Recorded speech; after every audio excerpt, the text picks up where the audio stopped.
पालकमंत्री जयकुमार गोरे यांच्या नावाने रस्त्याची कामे देण्यासाठी पैशाची मागणी केली। यामुळे गोरेंची सोशल मीडियावरून बदनामी देखील केली आहे।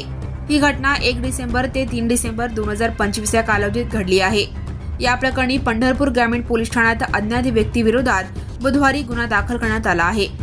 सोशल मीडियावर सोनाली जयकुमार गोरे या नावाने बनावट आयडी वापरणारे इस्माने विश्रांती अंकुश भुसनर वय 40 राहणार शिरढोण तालुका पंढरपूर सोशल मीडियावर फ्रेंड रिक्वेस्ट पाठवली।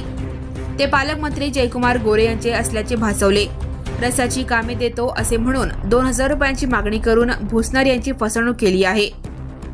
तसेच जयकुमार गोरे यांच्या नावाने रस्त्याची कामे देण्यासाठी पैशाची मागणी करून त्यांची बदनामी देखील केली आहे।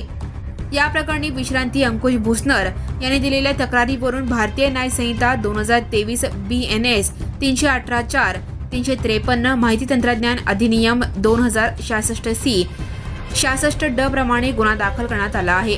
पुढील तपास LCBचे पोलीस निरीक्षक संजय जगताप हे करीत आहेत। Subscribe now and press the bell icon. Never miss an